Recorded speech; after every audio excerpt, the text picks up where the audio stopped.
Комика Нурлана Сабурова не пустили в Россию. Ему запрещен въезд в страну на 50 лет. Формальная причина – нарушение миграционных правил. Реальная, озвученная подментованными телеграм-каналами, шутки о русских и критика СВО. Тема эта важная и интересная, потому что она гораздо шире, чем личность Сабурова, выходит даже за рамки кампании репрессий. Это разговор о положении России в мире. Сегодня об этом и поговорим. Сначала только небольшое дружеское такое некоммерческое объявление. 12 февраля в Тель-Авиве будет концерт Алоэ Веры. Обещают новую программу, новые аранжировки. Я рекомендую сходить. Сам был на их концертах еще в России. Было очень весело. Ссылка в описании. Про меня поют. Там. Не про меня, а про канал наш вообще так-то. Да. Ладно.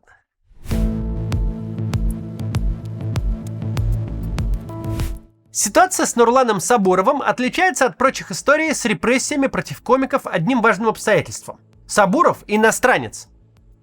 Позиция «шатал я вашу политику, знать ничего не знаю, у меня нет никакого мнения по вашим войнам, вашим выборам, вашему всему, я приехал бабки зарабатывать», она для иностранного специалиста, для творческого работника абсолютно естественна. Многие, кто уехал от войны, россияне, в новых странах обитания предпочитают вообще не вовлекаться в местное общественно-политическое. Не читать новости, не знать, что происходит за пределами их личных и профессиональных интересов. Потому что никаких нервов не хватит переживать еще и о немецких выборах, на которых ты даже не участвуешь. В принципе, многие, даже довольно мрачные режимы, которые нуждаются в иностранных специалистах, свои порядки на них не распространяют. Когда Саудовская Аравия за макроэкономическое бабло покупает себе лучших на свете футболистов, понятное дело, что на них не будут распространять нормы шариатской морали. Португалец Криштиану Роналду может на радостях поцеловать болельщицу, и никакая полиция нравов его палками не побьет. Девушка Роналду может разгуливать в каких угодно откровенных нарядах, не опасаясь, что ее камнями закидают. Потому что работа Роналду – стадионы собирать, а не традиции местные блюсти. В остальном он может бухать, что хочет, целовать, кого пожелает, и вообще жить так, будто вокруг родная Португалия, а не фундаменталистская Саудовская Аравия. Наши специалисты, хоть нефтяники, хоть пилоты, работают по всему мусульманскому миру, от Омана до Катара и Ирана. И там никому и в голову не приходит навязывать экспатам местные обычаи. Ведь в противном случае, если вы начнете мужиков без бухла оставлять, а женщин замотаете в бурку, если заставите всех 7 раз в день молиться, все эти нефтяники, пилоты, инженеры, артисты, футболисты просто возьмут и уедут. Сколько наших людей облюбовали Дубай и живут там так, будто это Амстердам. Хотя это ни разу не Амстердам. Да, не самая жесткая среди соседей, конечно, но консервативная религиозная страна. Арабский Эмират так-то. Но у этой страны есть понимание. Если хочешь, чтобы к тебе везли деньги, чтобы у тебя шли лучшие концерты и выступления, если хочешь стать точкой мирового притяжения, то отколебись от иностранцев. Пусть живут своей жизнью и смотрят на полуголых девушек в перерыве боксерского поединка. И совсем другое дело у нас. Тут у нас управленческая неадекватность при Путине достигла того уровня, при котором уже нельзя быть просто иностранцем, который собирает огромные залы и генерирует большие деньги на быдловатых анекдотах про тещу, жену и детей. Тут никаких скидок на то, что ты экспат, нет. Ты должен обязательно вовлечься в чужой контекст, занять четкую позицию в самых сенситивных вопросах. Обязательно нажить себе на них неприятностей. Либо ты однозначно высказываешься против войны и оперативно убегаешь из России, либо едешь шутковать на Донбасс и полностью закрываешь для себя возможность выступлений почти во всем мире, кроме России. Оказывается, иностранцу нельзя просто строить серьезную публичную карьеру в России, не вовлекаясь в какой-то местный политический блудняк, не лавируя между уголовкой и санкциями. Российское начальство, казалось бы, и без того сделало все от себя зависящее, чтобы наша страна перестала быть точкой притяжения для всего постсоветского пространства.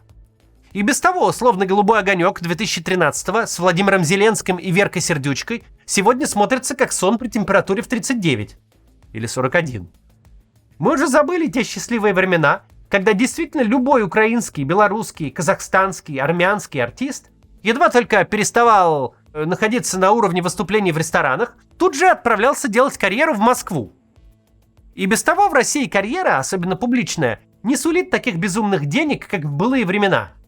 Это теперь не карьера на всем постсоветском пространстве. Наоборот, за нее кое-где и спросить могут. Теперь же оказывается, что нельзя даже просто отсидеться. Даже просто делать свою работу, рассказывать свои шутки. Надо обязательно хлебнуть с российским государством кровушки, замазать себя в его безумии.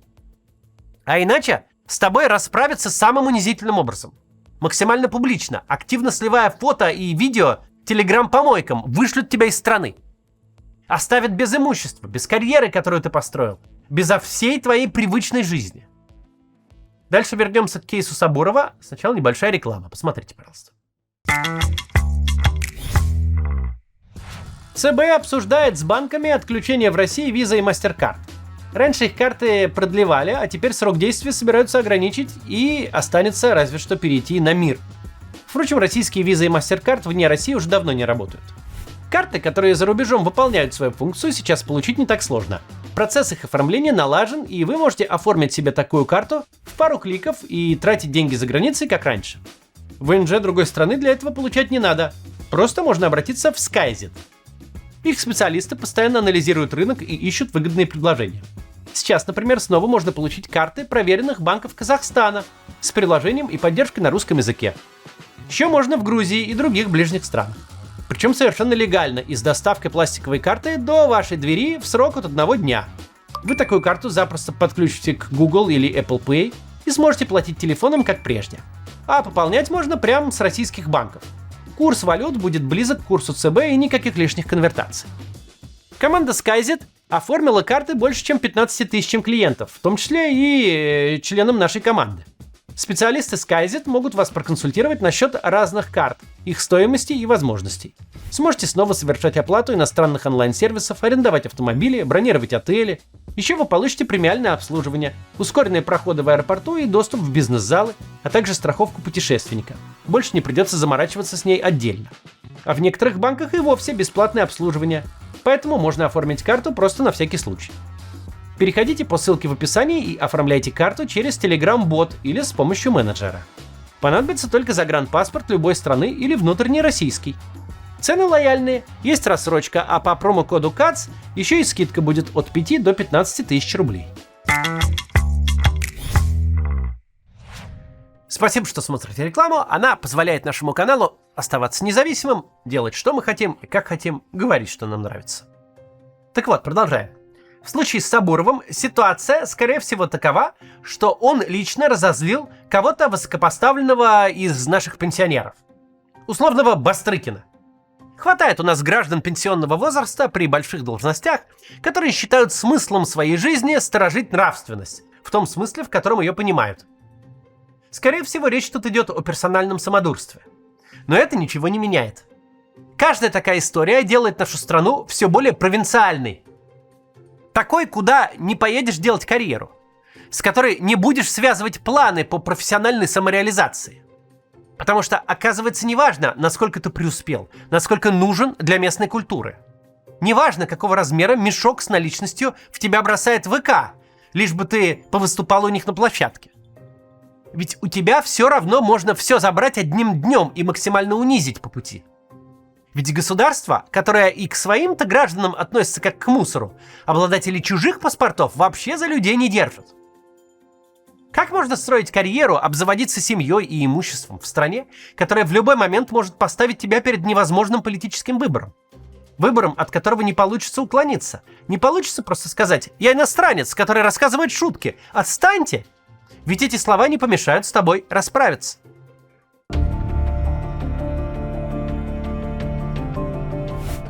Поведение российского начальства с 2014 года и так сделало нашу страну в значительной мере задворками цивилизации. Уж даже странно вспоминать, что были времена, когда в любом уважающем себя московском заведении обязательно лежала газета Moscow Times, российское англоязычное издание для экспатов, когда было кому ее читать. И так из России поуходили все серьезные международные компании. Негде особо иностранцу карьеру делать у нас. Итак, государство предлагает специальные усилия, чтобы российские дипломы перестали конвертироваться, и смысл ехать в Россию даже за образованием стал абсолютно фантомным. Российский паспорт по силе безвизовых поездок примерно на уровне латиноамериканских стран второго ряда. Никаких особых преимуществ он не дает, а забрать его легче, чем в приличной стране карточку ВНЖ. Россия и так в конце списка стран, куда имеет смысл ехать за хорошим и надежным гражданством.